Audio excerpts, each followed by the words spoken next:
You know, the Democrats, right? The war in the Ukraine, they're all good with that. Anti-military, anti-war in Vietnam, anti-interventionist. That was the Democrat Party of the 60s. And now look at it.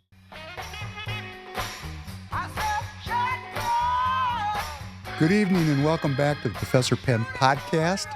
David Penn, your host. Glad that you're here for episode number 187, coming to you this Thursday night, March 6th, 7:30 p.m. Central Time. This podcast is State of the Union. We're going to get right to the news. There's so much news. Tanner, good evening to you. Good evening. Please start out with this first piece of theater from the State of the Union address.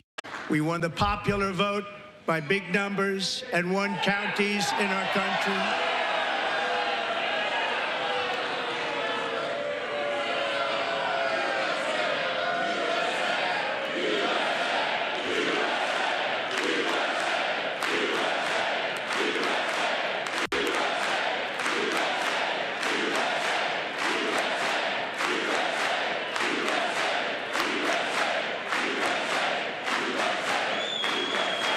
And won counties in our country, 2,700 to 525, on a map that reads almost completely red for Republican.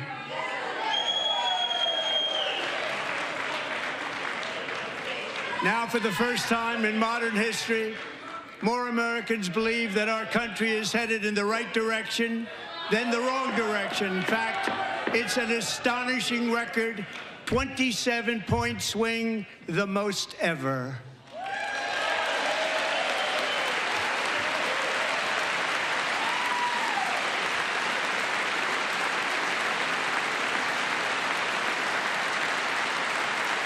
Likewise, small business optimism saw its single largest one-month gain ever recorded, a 41-point jump.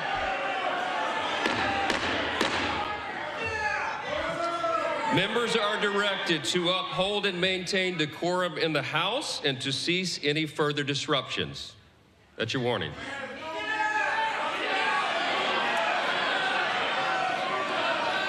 Members are engaging in willful and continuing breach of decorum, and the chair is prepared to direct the Sergeant-at-Arms to restore order to the joint session.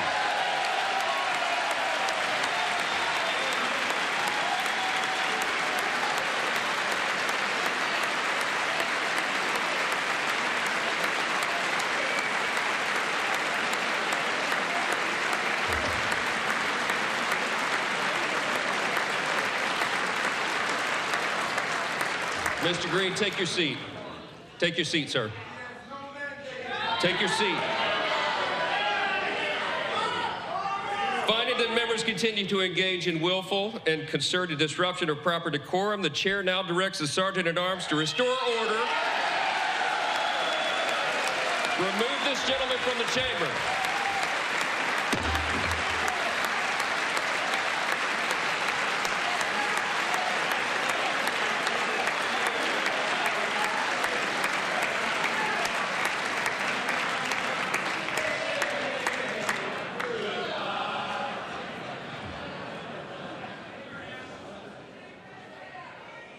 Thank you, Tanner. That's some theater. Let's juxtapose this with the famous caning of Charles Sumner, a notable violent event that happened in the U.S. Congress on May 22nd, 1856.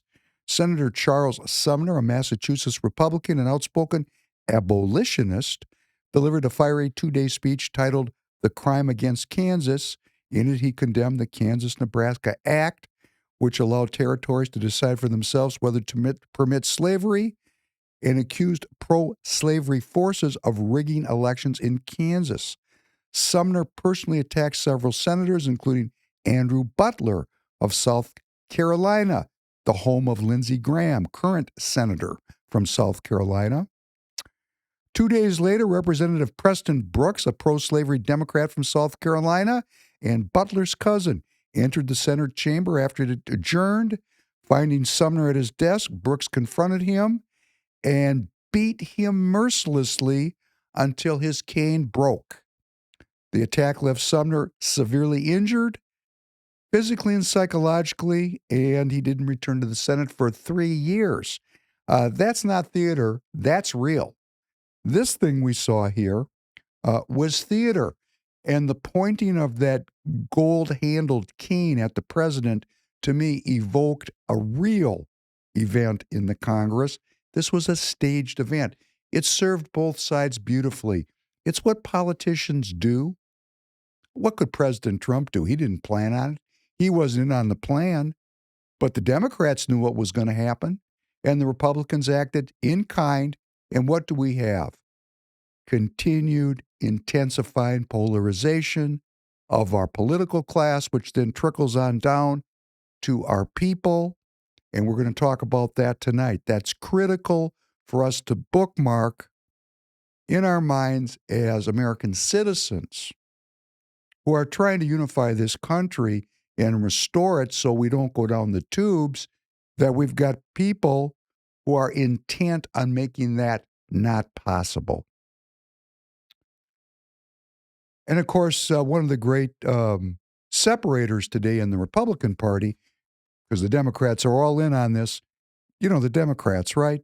The war in the Ukraine, they're all good with that, which to me, growing up in the 60s, the child of leaders of the anti-war movement, which was communist and was centered in a Democrat party, anti-military industrial complex, anti-war in Vietnam, anti-interventionist.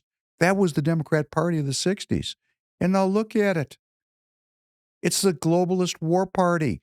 We'll go any place, anytime, anywhere to fight to defend democracy. That's who these people are. And they've got, I don't know the percentage, it's about half the Republicans with them. I would say it's about half, which is why we're going to continuously say we have to get into the Republican Party if we want to save the country. President Trump orders a pause on military aid to the Ukraine. Now, this is not theater. This is a big deal. This is a fallout from that Zelensky-Trump scene in the Oval Office. That wasn't theater. That wasn't planned.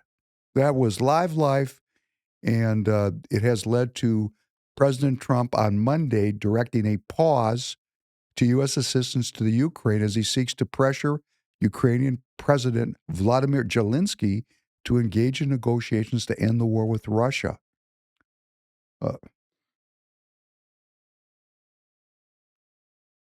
Where are these people going without the United States willing to invest our treasure and our people in this ongoing war over the Ukraine, which goes back in modern history to 1805? Tanner, do the young people talk about this Ukraine war thing at all? Yeah, but they view it, I don't know. It's wishy-washy because a lot of people view it as like well, if I were them, I would want someone to reach out and help. So like a lot of people think it's altruistic to help Ukraine. But I mean, that's just been how it's been served up on the platter. They don't really see it as it's a continuance of war. It's like, what if we were the ones being attacked and Mexico is coming up into here, and what So would that you do, Tanner? what I'm And hearing you say is that people have bought the narrative that Russia was the aggressor. 100%, yeah. We're going to get to that tonight. Yeah. We're going to clarify that from government officials. How cool is that? Thank you. Yeah. So President Trump has paused military aid to the Ukraine, and still in place today and started this past Tuesday night at 12:01 a.m. is a 25% tariff imposed on Canada and Mexico. Well, this is a big deal. This is not theater. This is the change of the globalist architecture in a way that no one believed and no one anticipated, and it's underway. And there is a lot of pushback. Could you please play number one? Also, starting today, all U.S.-based companies will be banned from taking part in government procurement. Every year, the province and its agencies spend about $30 billion on procurement, alongside our more than $200 billion plan to build infrastructure. U.S.-based businesses will now lose out on tens of billions of dollars in revenues. They only have President Trump to blame. I'm also urging all 444 municipalities to do the same. And I'm thrilled to see some are already stepping up. For example, Mayor Patrick Brown in the city of Brampton and many other cities. As part of this government-wide procurement ban, we're going one step further. We're ripping up Ontario's contract with Starlink. It's done, it's gone. We won't award contracts to people who enable and encourage economic attacks on our province and our country. Alongside federal tariffs and the measures my fellow premiers are bringing forward, this Team Canada's opening a response. Well, theater. This is theater. All these governments know, because they're all run by politicians, right? It's all a show for you and me. It's all a game to create political advantage. But all of these politicians know that what President Trump is doing is good for all of these countries once they get their minds wrapped around it. There has been a belief that goes back to the 1930s, 40s, 50s, 60s, a progressive belief that lowering tariff barriers and creating one world governance, one world economy, and one world currency would deliver the greatest benefits to the citizens of the world and reduce the likelihood that there would be war. That's been the belief.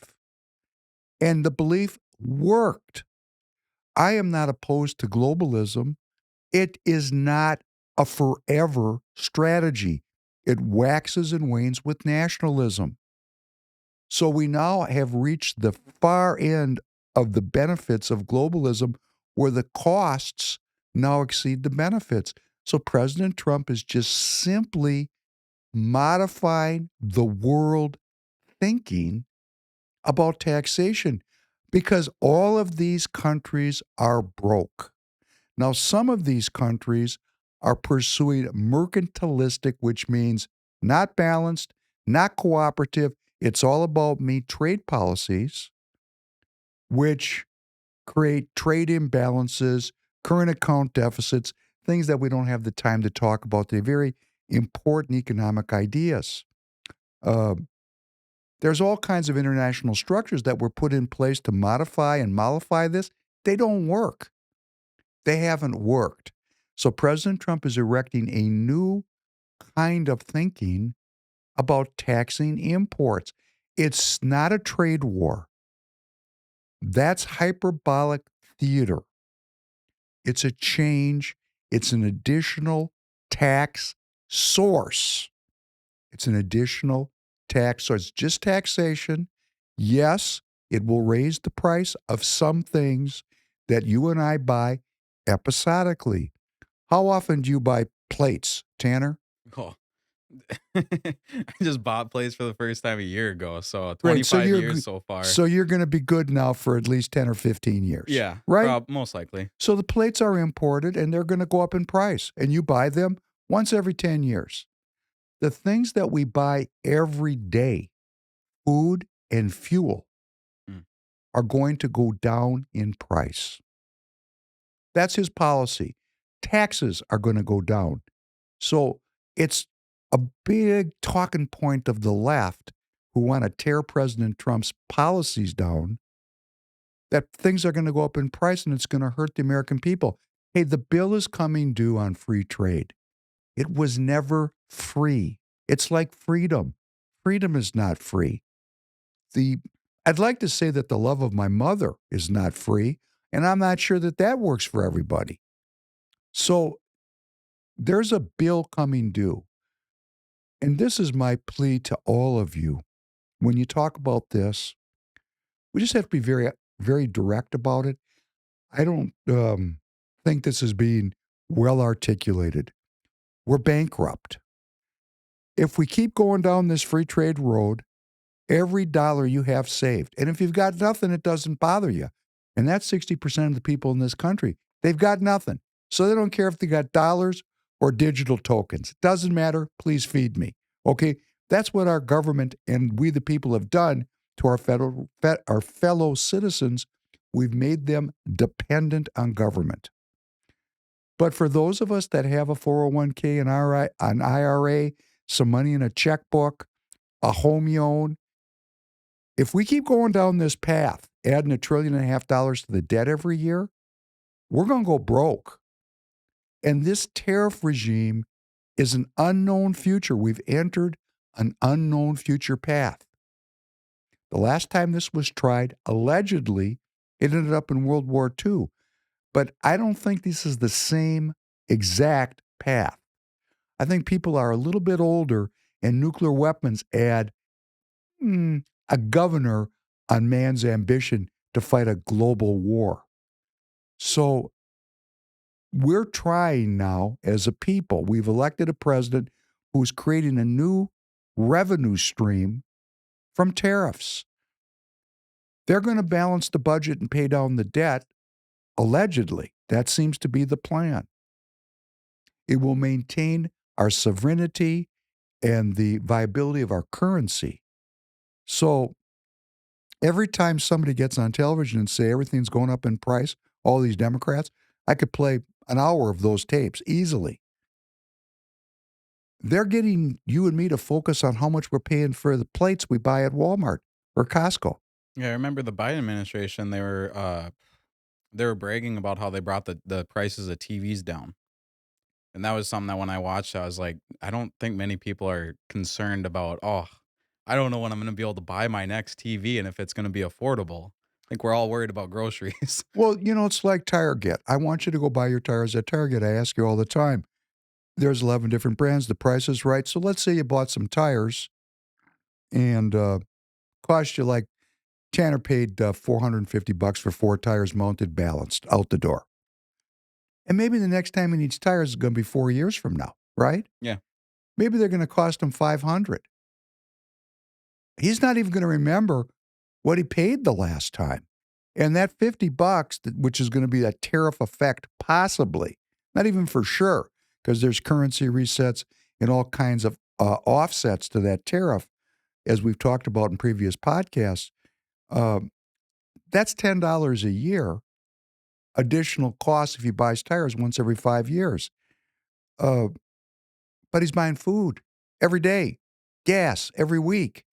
If we can, as a people, understand, not just us in the conservative side, but all of us as a people, come together and form a working economy for everyone, for the well-being of all the citizens. And I think when you go back and look at that tape of the State of the Union when President Trump said, there's nothing I can do to get you people to clap. This kind of political polarization, and Democrats aren't alone in it. The Republicans participate in this political theater. This tears apart the fabric of America. So they're all doing it. I don't want to do it. What I want to do is just point out the lies. And if you're lying and you're an elected official, I'm going to call you out, at least if I know you're lying, or I'll say I think you're lying. But when I know you're lying, when I know you're manipulating the people, when I know you're treating the human beings that live in this country like cattle, that they don't have brains, I'm going to call it out. And I know that there are politicians who have said to me directly that the people are stupid and they can't handle the truth. Like, for example, my ex-chair in SD 45, Denise Plakish, who's the wife of the current chair of the Minnesota Republican Party, used to always say to me, oh, David, you know so much, but people just aren't ready for it. They can't handle it. Can't handle the truth. Okay, no, I don't believe that, Denise. I believe that people are really smart and that they're going to focus where when the American people realize that we're on the edge of a cliff and if we fall off, we have no idea what's next. So we've got to keep going down the road we're on. We're going off a cliff for sure. Or let's try a different policy and let's work together to make a better culture and a better society for all of us. That kind of spirit, hey, we haven't seen that here for a long time. And I do want to see us restore that spirit. So there's a lot of Minnesota elected officials. I'm not commenting on your tomfoolery because you're growing a spine, you're starting to stand up. And in all the states, people are starting to stand up. And what's standing these people up is new media and citizen involvement. If we don't have new media and the citizen involvement, these people are just going to continue to put on these theater exhibitions, and there's going to be nothing real. What's real is when things are changing, when we can't predict the future. Now we're in a moment of reality because no one knows what's next. And that is where we want to be. It's like that scene from The Matrix where the Neo opens the door and Trinity says, "You know what's down that road, Neo. We know what's down this road that we're on. We know. We know. We're now on a new road. Let's enjoy the ride." Now, there are people in the world that don't want to change this. Trump is continuing to propose, mind-boggling changes to the world architecture. He's proposed to Vladimir Putin that if Russia will cut its defense spending in half, the United States will cut its defense spending in half from about $1 trillion to $500 billion. Wow, that'd be a savings in balancing our budget and paying down our debt. And Putin immediately said, "I'm going to go talk to President Xi about it." Could you imagine if they sat down and made a grand bargain and everybody cut their military spending in half? These are the kind of things that are being proposed. But the Democrats hate this idea. No, they hate it because they're going to go any place, anytime to defend democracy, no matter what the cost or even what they're defending is not really democratic because they're on the payroll of the war machine. And President Trump has signaled to the Europeans by interrupting the aid to the Ukrainians that we're out. I mean, we are getting out of that mess. But the Europeans, hey, they're going to step right up because they like it. Let's listen to number 2. We had a very good and frank discussion. We've discussed everything that is around peace and strength. And of course, security guarantees are of utmost importance for Ukraine, but we need comprehensive security guarantees. This includes that we have to put Ukraine in a position of strength, that it has the means to fortify and protect itself from the economic survival to the military resilience. It's basically turning Ukraine into a steel porcupine that is indigestible for potential invaders. And therefore the focus is not only on the military supply, but also, for example, securing the energy system and making sure that over time this is a strong and resilient country. The second element I brought to the table is that we urgently have to rearm Europe. And for that I will present a comprehensive plan how to rearm Europe on the 6th of March when we have our European Council to the leaders. And what level of spending should individual countries make to defence? One thing is very sure, we have to have a surge in defence. We really have to step up massive the defence expenditure. And for that we need a clear, big plan from the European Union for the member states and of course for common European domains, like for example advanced air shields. We need a common European approach, but also the member states need more fiscal space to do a surge in defence. Have you won the argument with European colleagues about stepping up to the plate in terms of Absolutely. We all have understood that after a long time of underinvestment, it is now of utmost importance to step up the defence investment for a prolonged period of time. It's for the security of the European Union, and we need in the geostrategic environment in which we live to prepare for the worst, and therefore stepping up the defences. What message would you like to take to America? What message would you like to give to America after today's meeting? We are ready, together with you, to defend democracy, to defend the principle that there's a rule of law that you cannot invade your neighbor and bully your neighbor, or you cannot change borders with force. And it's in our common interest to prevent future wars that we make very clear that these rules count and that democracy, that together the democracies are standing up for that. The possibility is... Well, that is, as I like to call her, Ursula the Sea Witch von der Leyen. She is in a role that is akin to the President of the United States. She's the President of the European Commission. In her monologue there, she basically admits that the Europeans have been drafting on the United States for decades because now that President Trump has said, hey, I'm out, they got to step up. And that's always been his critique of the Europeans. Why are we, the United States of America, why are we, the citizens, shouldering the defense burden for these very rich and successful countries? Why are we doing that? What is the benefit to you and me of being deployed in Europe? This whole architecture, it's like a bad dream that we're starting to wake up from. President Trump is willing to go to war. He is a badass, but he is a real estate developer. Why would you want to develop real estate and have somebody come bomb it to rubble? This man is a builder, not a destroyer. His orientation is to the consumer economy. He owned casinos, resorts, golf courses. People have to have peace and prosperity to go golf and then go to the casino and then at night go see a WWE wrestling match. I mean, this man is in the entertainment business. He's in the people business, the people living business, not the people dying business. But here's Ursula. And man, what a beautiful woman. I don't think she's wearing any makeup. What a beautiful woman. And she is Ursula the Sea Witch von der Leyen. I think she could shapeshift. Really, this woman is scary to me. Just making a personal aside. But they're going to get back into it now. The Europeans are going to spend the money, and they themselves are going to take the Russians on. At least that's their bluff today.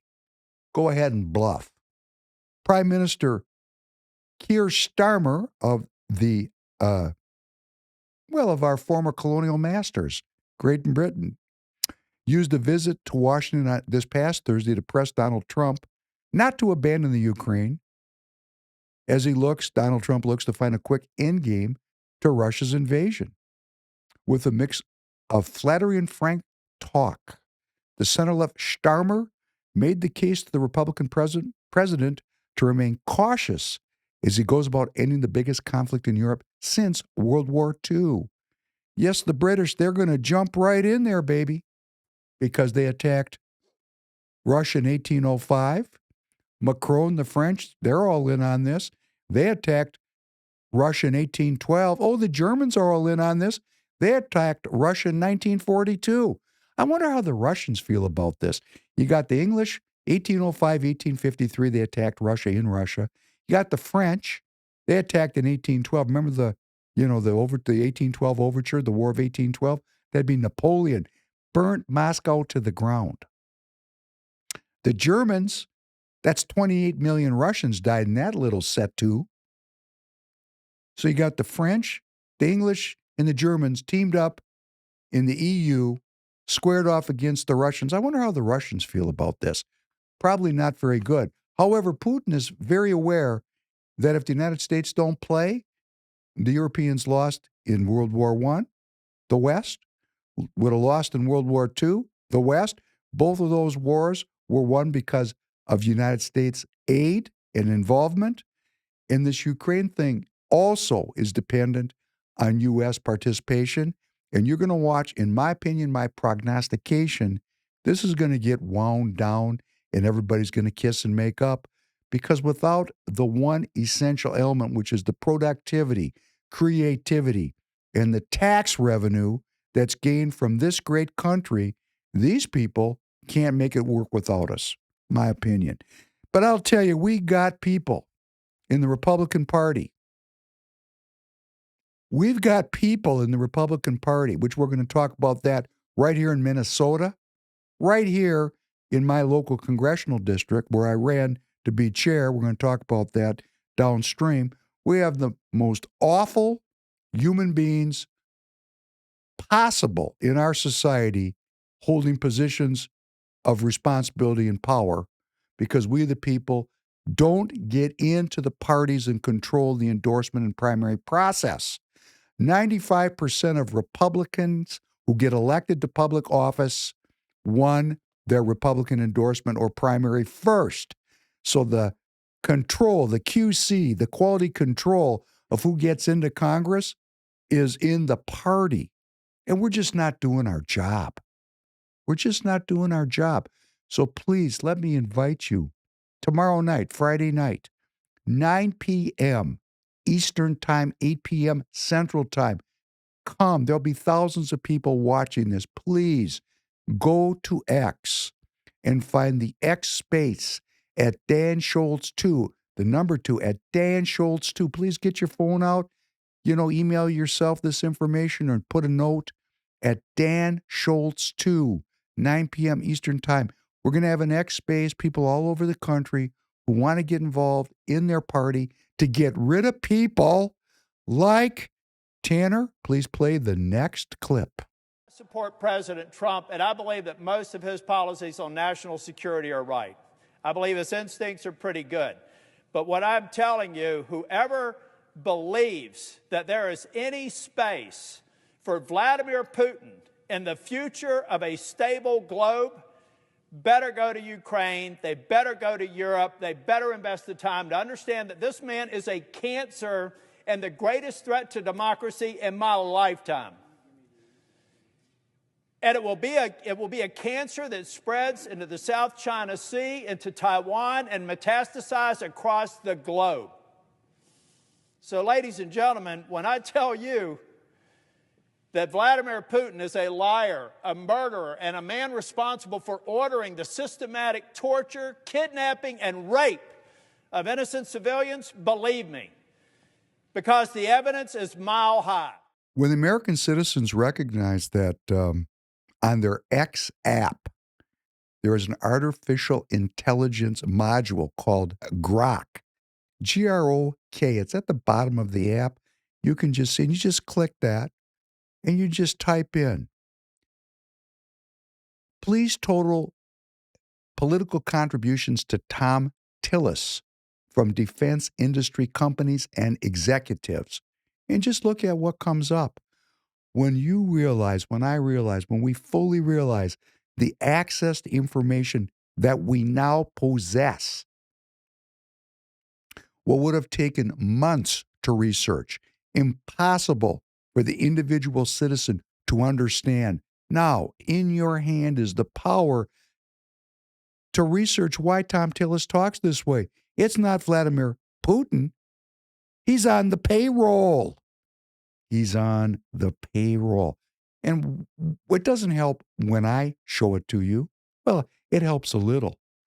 But when you do it yourself, when you realize that you have the power to get the facts, and then you have the power to take those facts and let them motivate you into action so that we elect senators who reject contributions from the companies and people that they're there to regulate. Yes, regulate.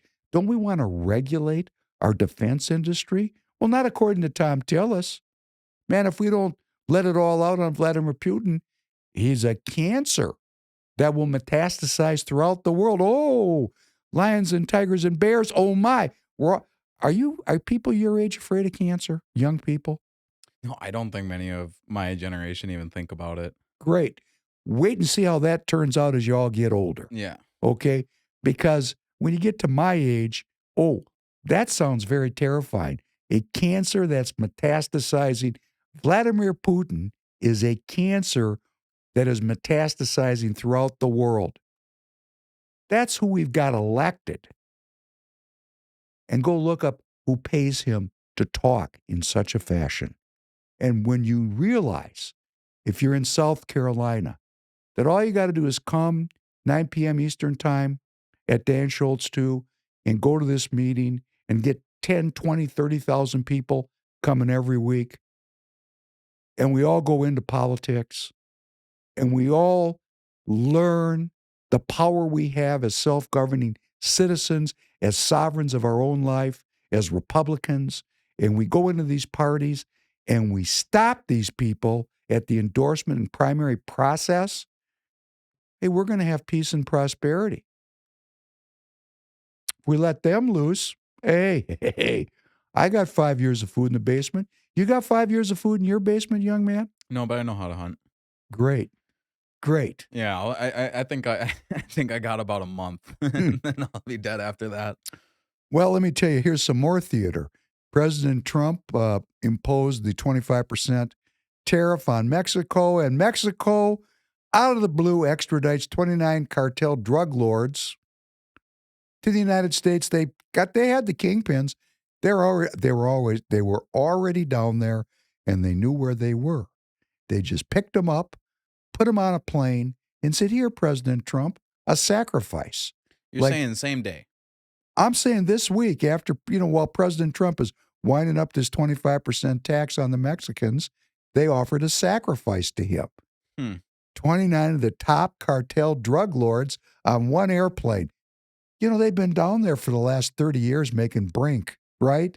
Yeah, and in 1 week they gather up all 29. Isn't that great? That's wild. Isn't that fantastic? They're really talented when they try. Oh, that's correct. That is correct. So that's what we're dealing with now. A little bit of reality.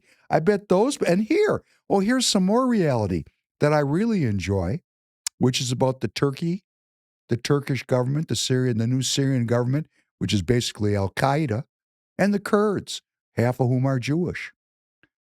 They've been at war with the Kurds. The Kurds, when they were handing out countries back in the day when the sun never set on the British Empire, and the French were playing, and the Germans were playing, the Russians were playing the great game of the colonial powers. When they were handing out countries, the Kurds, somebody sat around, it was an anthropologist. Some anthropologist was sitting there and he's going, if we keep these Kurds away from a country, we can create destabilization in this region for 100 years. We'll get the oil out for pennies on the dollar. It's a great idea, don't you think? And they sat there at the table, and somebody raised their hand and said, wow, there are people. Don't you think they deserve self-determination?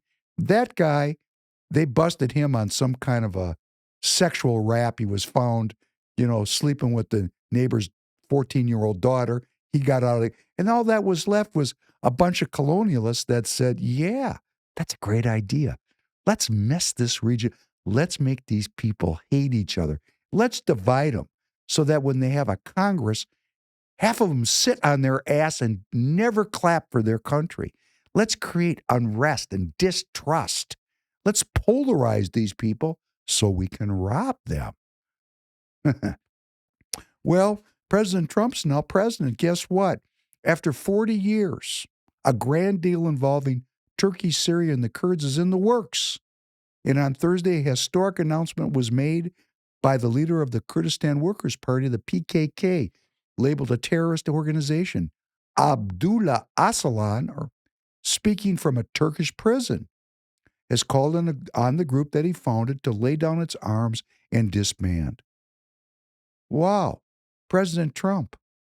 You see, because President Trump is just telling people, no more money. You want to keep fighting? Proceed. Just don't look to the United States of America to bankroll your efforts through USAID and the CIA and the Defense Intelligence Agency. All the ways trillions of dollars go out from you and me, we're paying for it, to sow seeds of chaos throughout the world. President Trump's not into that. So the Kurds are going, hey, we better cut a deal. But the globalists are fighting back. Don't think the globalists are done. Don't be patting yourself on the back. It's not over. In fact, it's the most dangerous it's ever been. In Romania, a very important country because it hosts the largest NATO air base just across the Black Sea from Russian territory, Romanian prosecutors have launched a criminal investigation against a populist candidate who won the first round in a now canceled presidential election last year, accusing him, of course, of election campaign funding abuses, supporting fascist groups, and other offenses. Kind of like what they did to Royce White. Kind of the same thing, a little different, but kind of the same thing. Police stopped Kalin Georgescu in traffic last week in the capital of Bucharest and detained him for questioning. We wouldn't want any populists to get in the way of that country's awakening, would we? No, no, no. We're going to not let that happen. Romania is at the center of the struggle between liberal globalists and populist nationalists. Yes, it is. It's just another front in this war, which is actually going on right here in SD 45 in Minnesota. It's going on in your backyard. It's going on everywhere. And, there's that old saw. When you're a grandparent and your grandchild is sitting on your lap and he goes, Grandpa or Grandma, what did you do at that great moment of history? What did you do? And you look at him and say, I went to work and paid my bills and I ignored it because I had better things to do. My son, that's why you're living in prison. Is that what we're going to do to our children? Because they're still and this audience, we know we're in a ideological struggle for the future of the world. We know it, but are we telling everybody we know? Are we in the party? Are we doing everything we can at this moment? Because as much as I want to bring you the news and be a little bit entertaining, man, we got to get involved. President Trump's involved. He canceled nearly 10,000 foreign aid programs this week. Lawyers for the Trump administration said Wednesday that it is ending nearly 10,000 U.S. Agency for International Development and State Department contracts and grants, including efforts to combat HIV that have previously been exempted. In other words, we're not paying for it. And you know why we're not paying for it? We can't afford to pay for it. I'm not saying President Trump even wants to cancel these programs, but what good are we if we're bankrupt? I know President Trump can't come on television and say, if we don't do these things, the country's going to be bankrupt because the stock market will go down 10,000 points in a day. He can't say that. So he's telling parts of the truth. But the core truth is he's trying to save our economy and the solvency of our currency. Doesn't talk about that too much. That's a little bit too much information, and he doesn't want to destabilize markets. But that's what's going on. But because he doesn't want to destabilize the markets, in that space, we got all these people showing up and throwing bricks at him. All we got to do is tell the truth. $37 trillion in debt, $1.5 trillion baked-in structural deficit, and we're spending more money on the interest to pay that debt than we are on defense. That's all we got to say, the truth. And this has been going on since 2000 and Bush. So I'm not blaming it on Democrats. I'm blaming it on politicians. That's correct. Politicians. President Trump is in the real.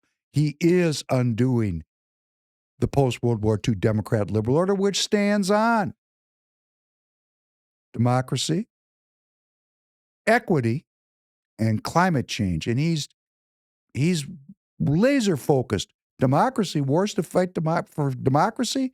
Hey, you want to do it? Go ahead. We're out. We don't think that's a good use of our children or our resource. But if you guys want to do it, hey, nobody is. I was at my SD 45 convention. I saw all these pro-Ukraine war people there. I'm thinking, hey, you're not too old to go shoulder a gun. Get in the mud, dude. Get in the mud. But we're not going to do it as a country.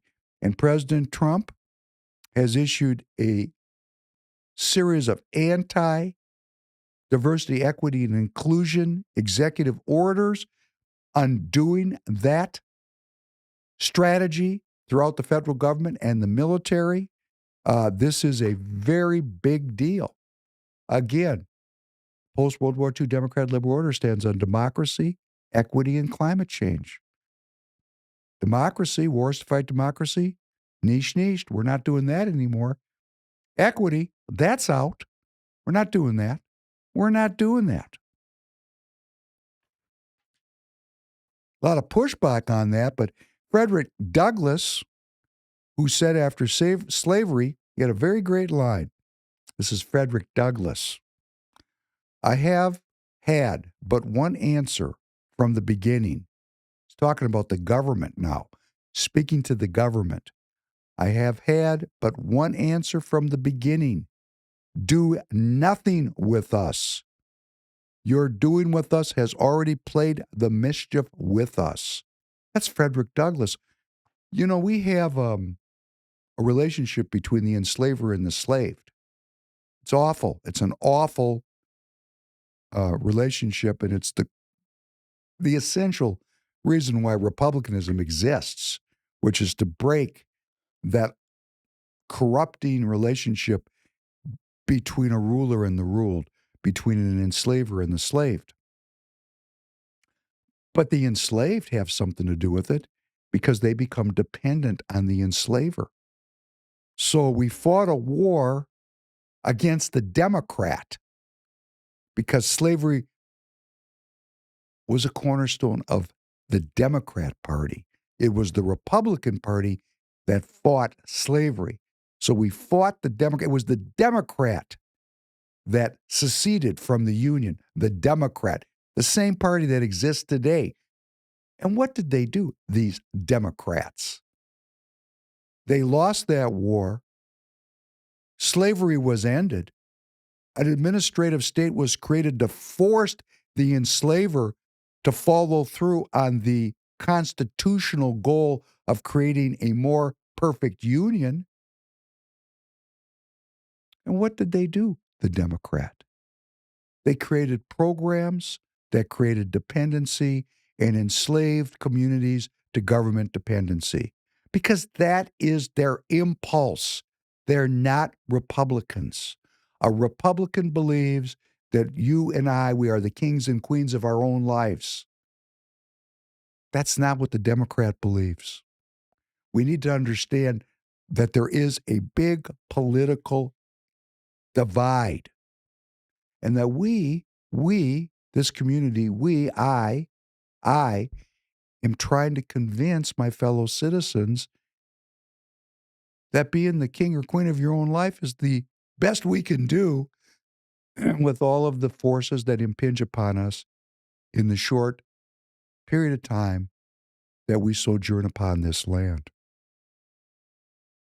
I'll read it one more time. The great Frederick Douglass speaking about government, a quote, I have had but one answer from the beginning. Do nothing with us. Your doing with us has already played the mischief with us.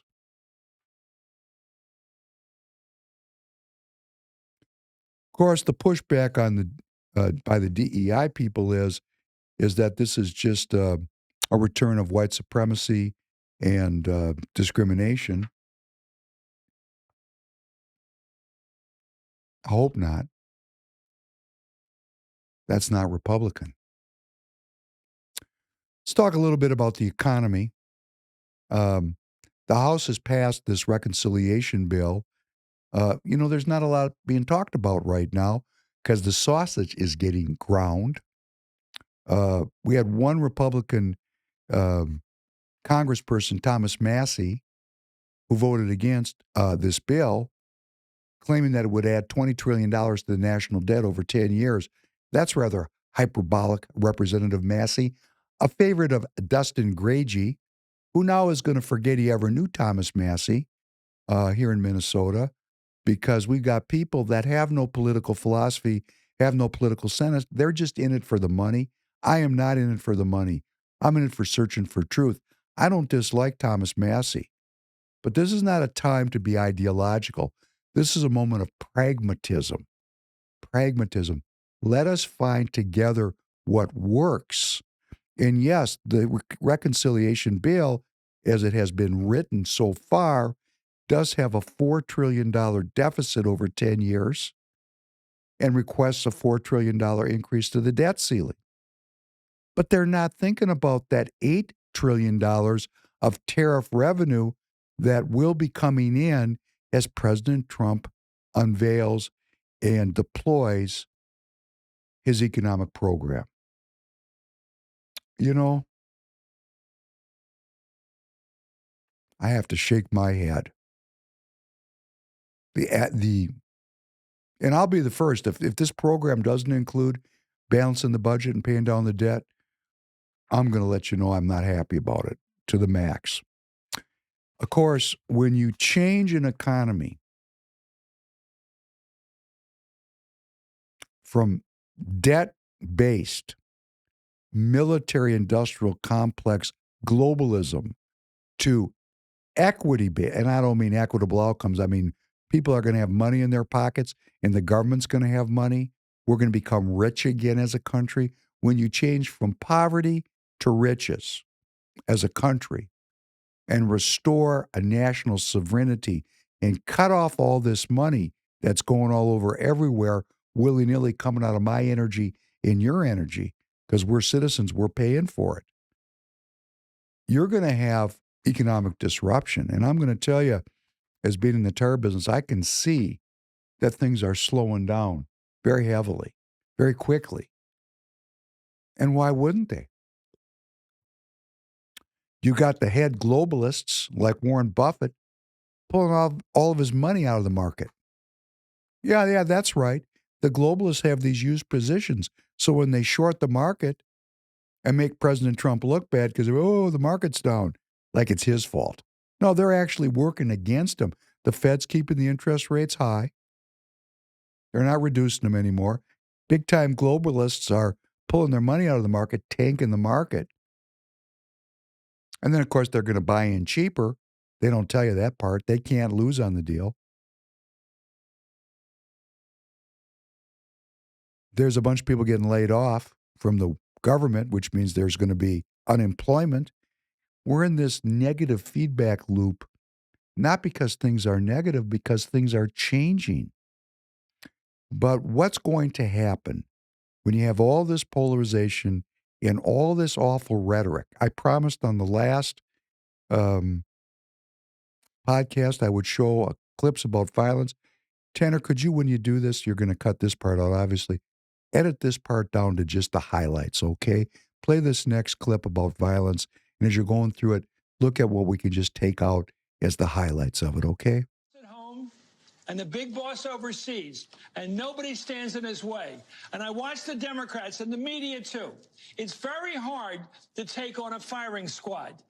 A lot of bullets coming your way, all aiming at you, and you've got to shoot back in all directions at the same time. Who's going to stand up? He's making a lot of noise. Who's going to take a shot back at this guy? This is code red. I am ringing the alarm bell. The house is on fire. This is a 5-alarm fire. We are at war. We are going to be in your face. We are going to be on your asses, and we are going to make sure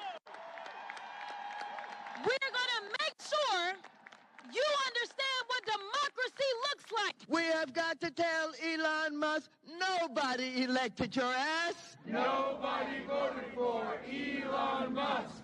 Nobody voted for Elon Musk. We have unelected billionaires running the country. Deport illegal billionaire immigrants. So now you guys are for deportation. He's not an elected official. He wasn't confirmed by anybody. He is illegally accessing taxpayer money and Social Security money, and he has absolutely no right to have his sticky rich fingers in the American people's money. What don't you like about Musk? Awful person. He's also a thug, and he's not elected. Too. He's a brainless. But they're so what about all the people that aren't elected? They're cowards. Should we get rid of anybody who's not elected? You.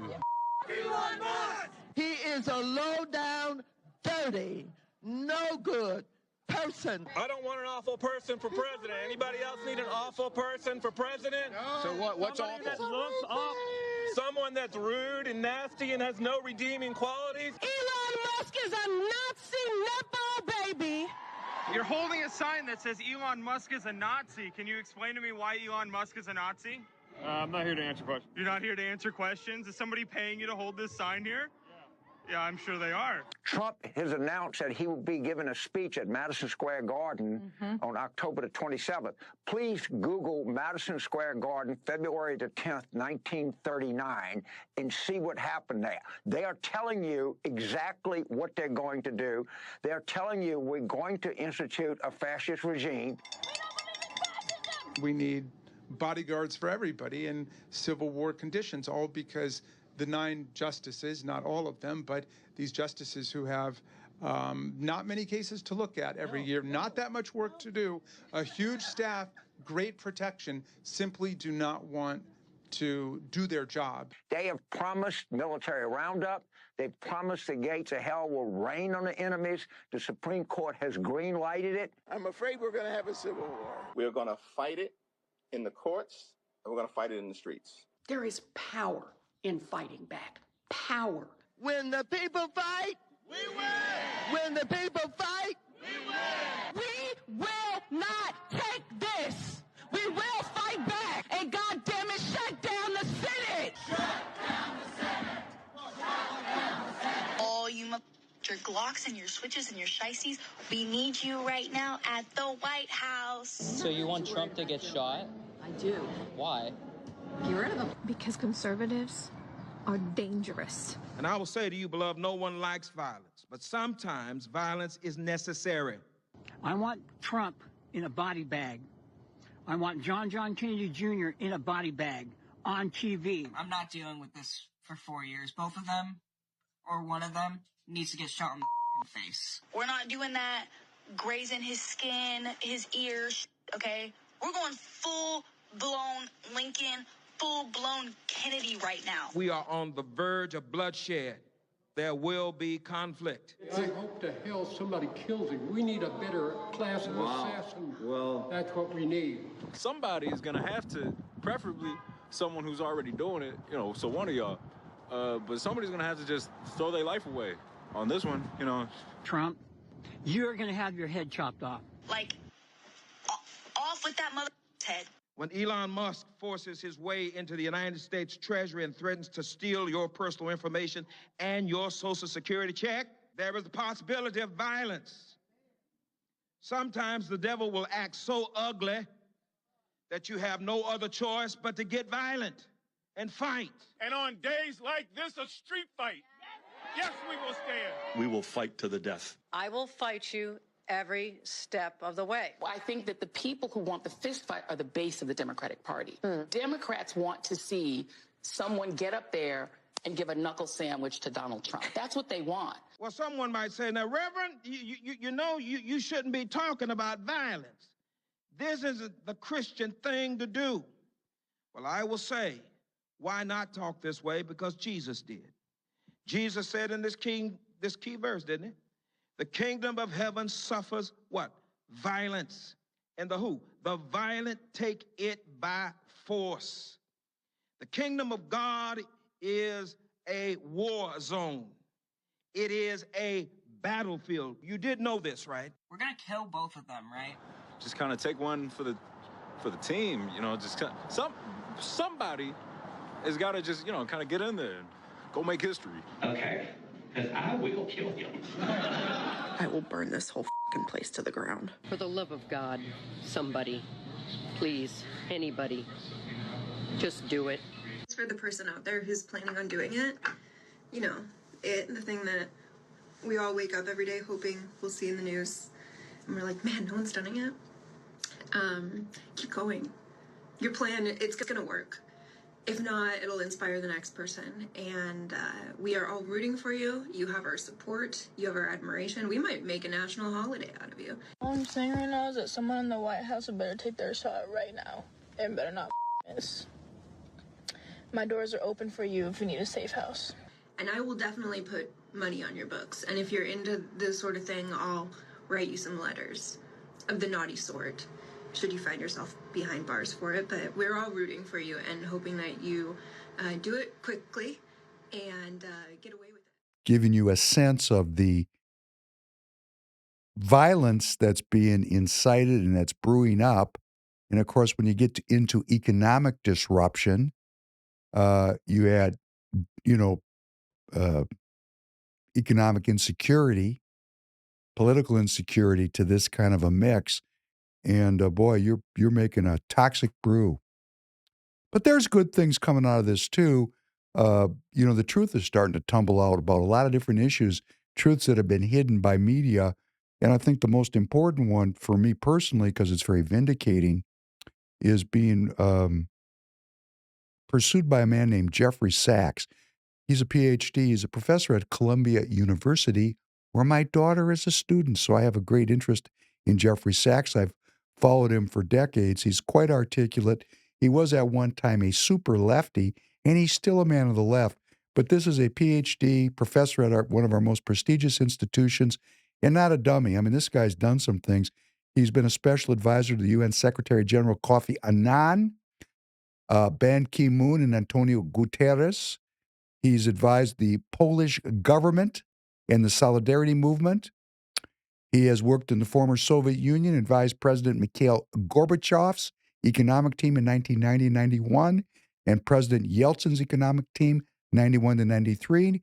He's worked in the Ukraine from 93 to 94. He's helped the former Yugoslavian countries.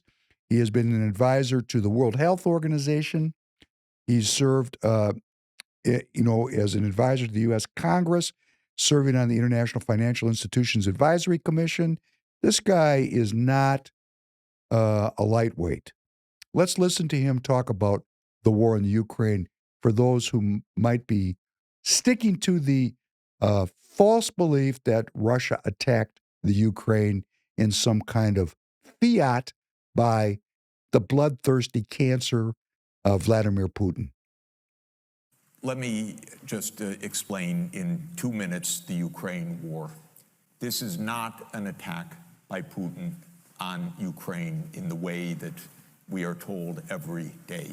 This started in 1990. James Baker III, our Secretary of State, said to Mikhail Gorbachev, NATO will not move 1 inch eastward if you agree to German unification. The U.S. then cheated on this, already starting in 1994, when Clinton signed off on a plan to expand NATO all the way to Ukraine. This is when the so-called neocons took power. The expansion of NATO started in 1999 with Poland, Hungary, and Czech Republic. Then the U.S. led the bombing of Serbia in 1999. That was a use of NATO to bomb a European capital, Belgrade, 78 straight days to break the country apart. The Russians didn't like that very much.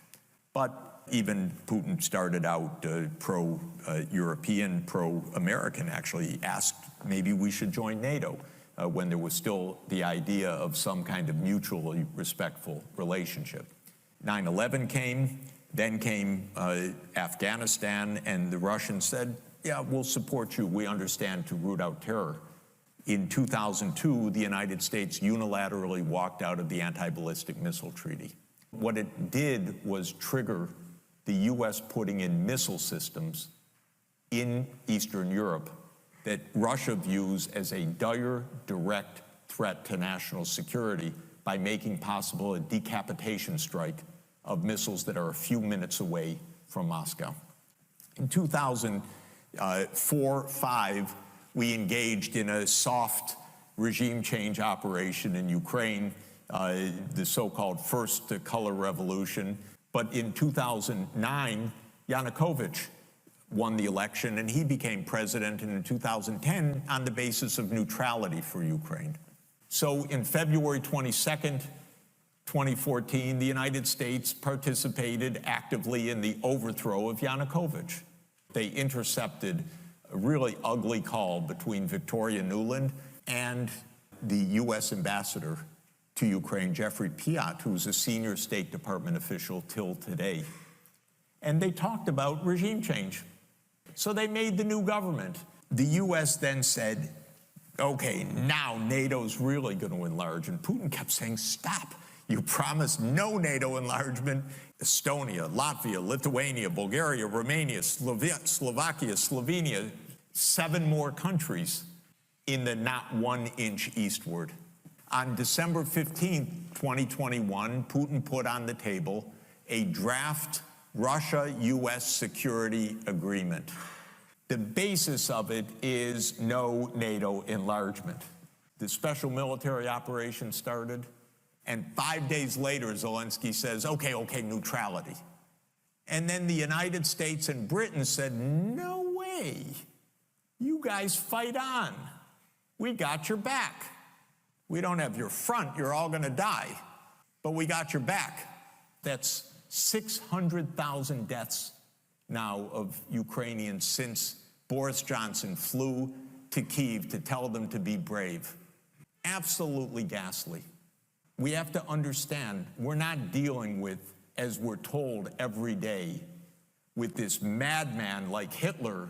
This is complete bogus, fake history that is a purely PR narrative of the U.S. government. We're playing games here. So, God forbid a nuclear power comes at us. I don't know what's going to happen. But we came at them. Well, that's the Professor Penn podcast, pretty much supported by a PhD who was in the mix of it. I like Jeffrey. He's pretty cool, isn't he? I hope he's all right, he's right, but he seems to be the honest one, so. Well, people change. They change. Not all of them. We're going to talk about someone who hasn't changed now. This man is a man of letters. He's a professor at Columbia. I'm going to send him another email today and invite him on the podcast because I think he's fantastic.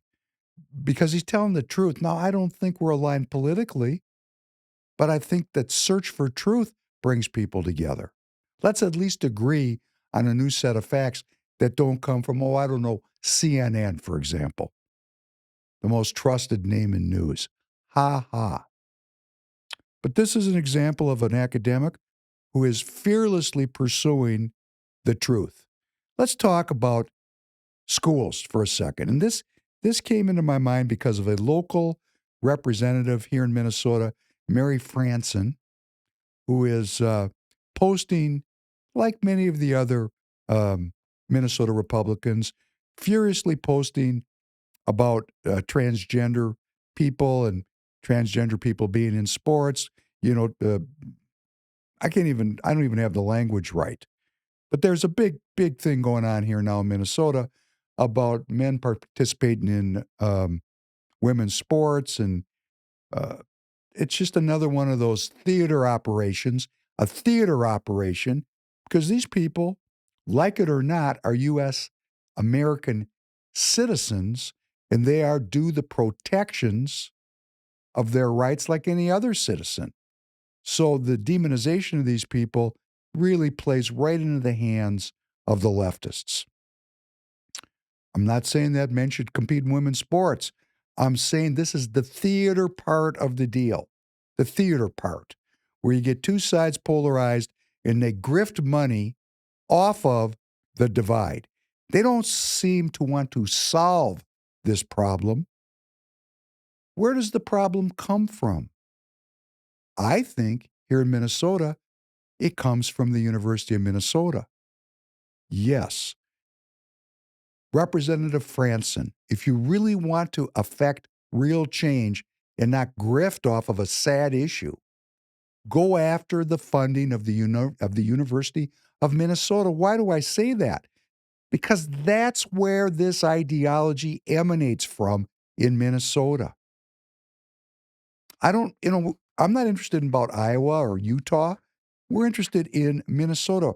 What are universities? Universities are incubators of socialism. Let's think about how universities work. My children apply to the university like it's a big deal, right? They're brainwashed. Their future is dependent on where they go to school and how they do in school. They believe that. I don't, but my kids do. Okay. So they apply to all these schools, and a school picks them.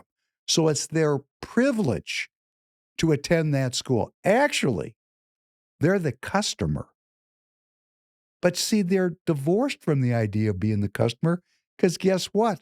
They don't pay the bill, the $100,000 a year, or if it's a land grant institution, $25,000 a year.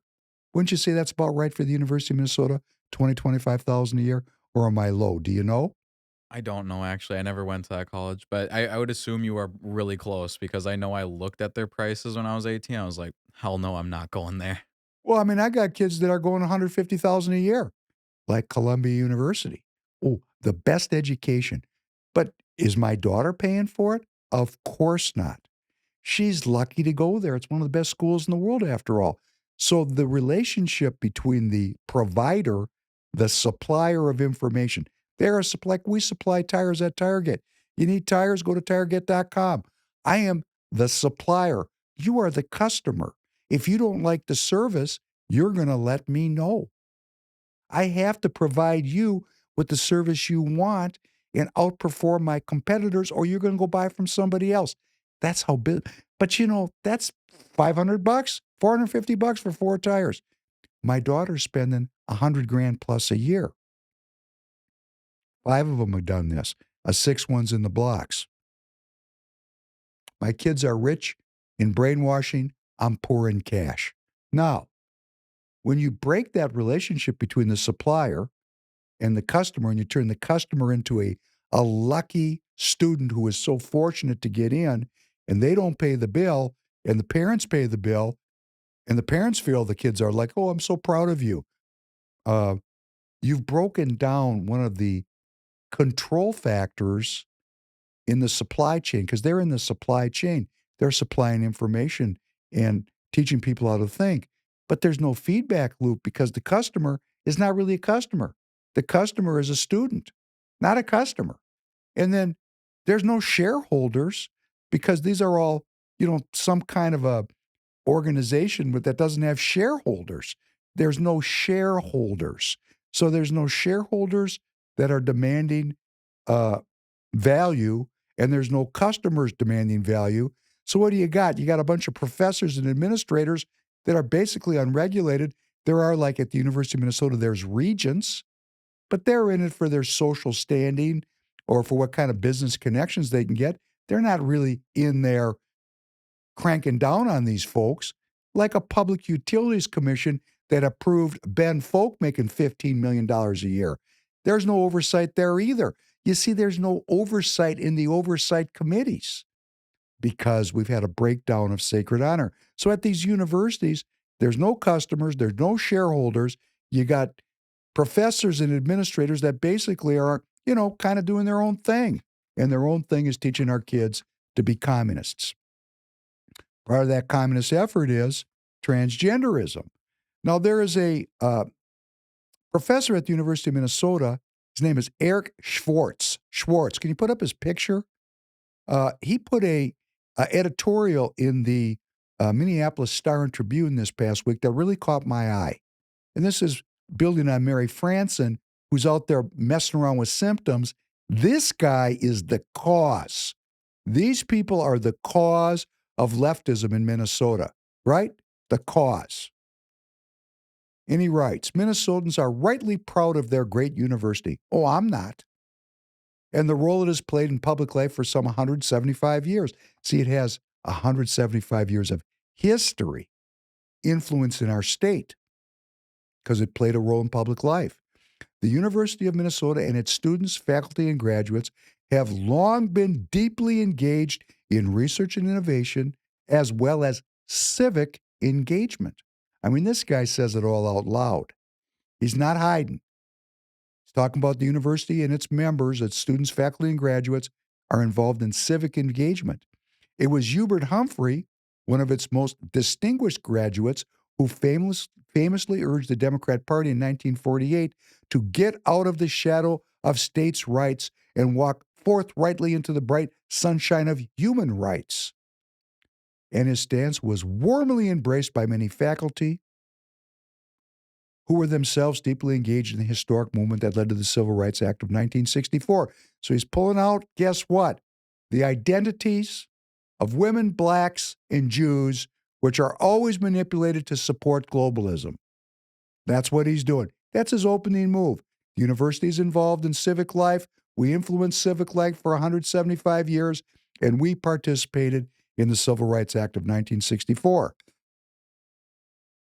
In the decades that have followed, various university centers, departments, and institutes have continued this tradition of public engagement, producing and widely sharing vital research on matters of public concern, like transgenderism. Listen to what he lists off. This guy is not hiding. The university's Center for Diseases Research and Policy has urged the development of, quote, broadly protective coronavirus vaccines. The College of Food, Agriculture, and Natural Resource Sciences have publicly emphasized the real and negative effects of climate change and its impact on food security. And the Humphrey School of Public Affairs issued widely cited research on workforce development and requirements around immigration to ensure adequate labor supply in Minnesota. Finally, the law school centers and institutes have published and publicized briefs and reports on issues that include, guess what? Racial justice, the rights of immigrants and detainees, the use of biometric data to identify terrorist suspects, and the questions related to solitary confinement. And he goes on and on. Given the university's longstanding role in shaping public policy and in advancing knowledge, one must conclude that there's a measure to limit what these people to do, that the regents are stupid, he said, and do not grasp the full consequences. You know, I don't want to get into the weeds of what he's talking about. I want to just say he's telling us what the university is doing.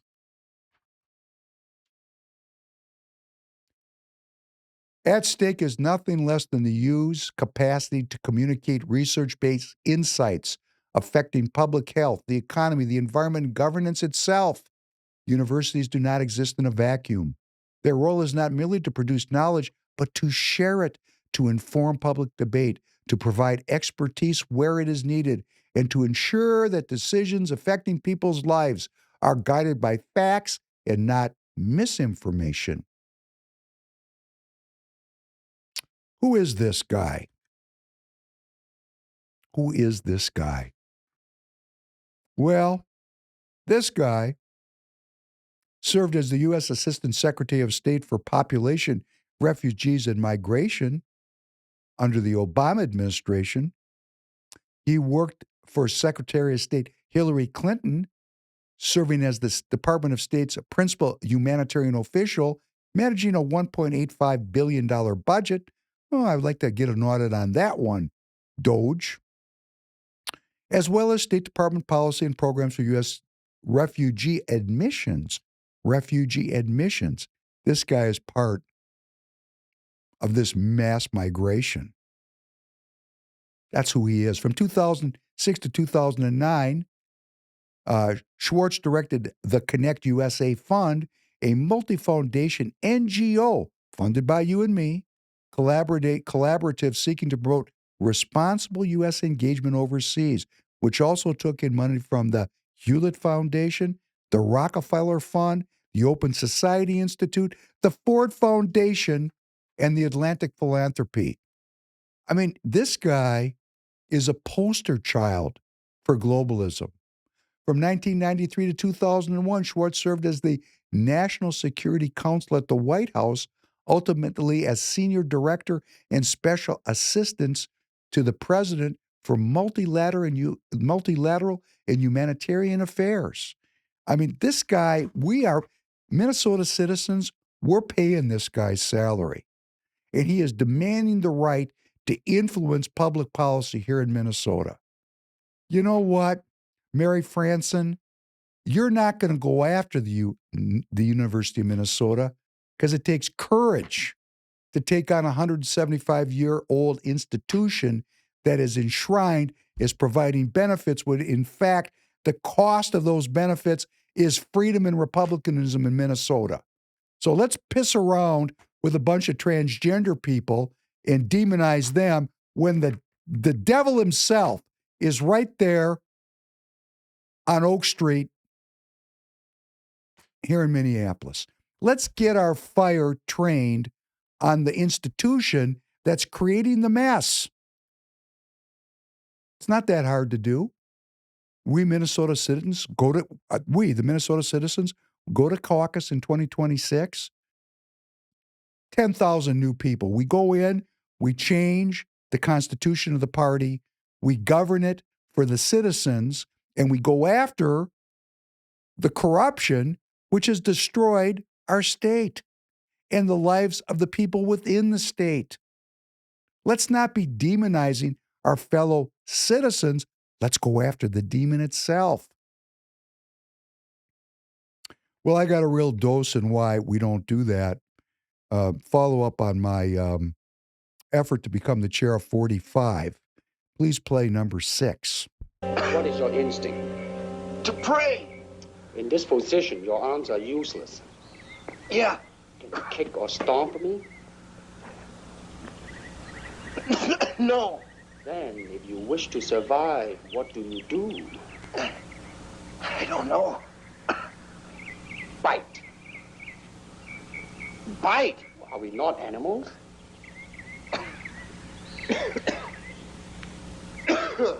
You all right? I can't find much evidence to the contrary, Lee. Bite, huh? Biting is efficient in close quarter, but don't make a plan of biting. That is a very good way to lose your teeth.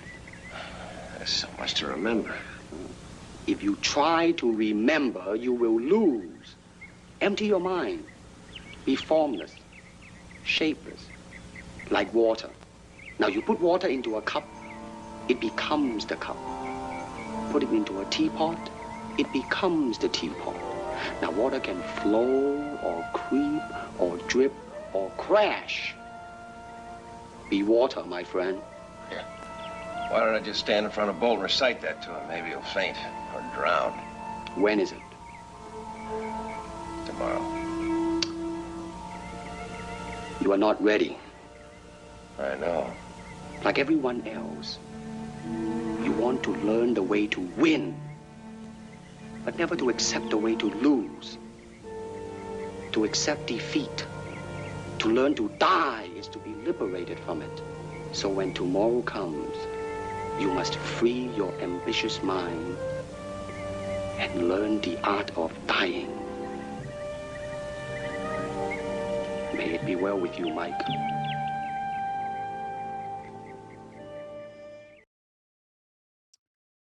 So that's so appropriate for my effort to become the chair of SD45, where I served as a deputy and I resigned because of the intense corruption that was involved on that board. It was interesting. I recognized that many people that I'd brought into the party and had breakfast with me every Saturday morning for 2 years as we tried to form a political action community for their own reasons, in their own way, all economic, have joined the apparatus. They're now sucked up into the machine. Friends of mine, people who I would expect that they would support me, they didn't. They voted for my opponent, Kathy Folk. And so this Bruce Lee clip is very appropriate. I've learned the art of losing. And it's led me to think through, and I didn't just kind of lose. I mean, I got smoked. And I looked out at that crowd and they wouldn't let me speak. There was an effort to shorten the amount of time I had to speak so that I couldn't express myself, which they did quite efficiently under the Robert's Rules of Order used to limit debate and discourse. And I looked out at the room and the only black person in the room was Royce White. There was no Jewish people in the room. It was a very tight, homogeneous cultural mix of people from the northern part of the Twin Cities, the western suburbs here. And they're good people, but not really good. Because the search for truth doesn't mean anything to you people. You close ranks around your own because you're in a club. That's okay. You don't have to like me. I recognize I'm not likable to you. But the reason why you did this was you would rather keep out the search for truth than admit that your candidate that was elected neither supports President Trump or is very honest about her past. She is, in my opinion, a grifter of the highest order, but you didn't want that truth to come out, and you didn't want to search for truth because guess what? That room was filled with people that don't support President Trump. And that's all over the party, like Tom Tillis in the earlier part of the podcast, where we see him give some lip service to President Trump and then say, hey, whoever believes that Vladimir Putin, basically trashed President Trump. And he's a senator, and it reflects the sentiment of people all over the Senate, all over the Congress, and all over Minnesota, right into SD 45. Because if we had a room full of Trump supporters, I would have won. But it goes even deeper than that. It's about culture. Because what is President Trump? Trump is a disruptor. He's a disruptor of the highest order. He is not controllable. And we have a culture here in Minnesota called Minnesota Nice. Minnesota Nice. And it has been broken down into a set of rules that describe Minnesota Nice culture. And I'm going to read them to you because I really felt in The Art of Losing that this group looked at me and was saying, number one, you're not to think you are anything special. I'm a child of God. I do think I'm special, but I'm not supposed to think that way. Number two, you're not to think you're as good as we are. Really? Okay. I guess I'm guilty of that too. You're not to think you are smarter than we are. Huh. Guilty again. Number four, you're not to imagine yourself better than we are. Guilty again. Number five, you're not to think you know more than we do. Oh, double guilty. Number six, you're not to think you are more important than we are.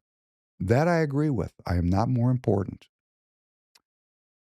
You are not to think you are good at anything. Well, hey, I've got skills and I know it. You're not to laugh at us. I'm not laughing at you. I'm crying. You're not to think anyone cares about you. Well, you made that very evident. Number 10, you're not to think you can teach us anything. Like, why would you watch the podcast and learn something about history? Like Larry Frost, history doesn't matter.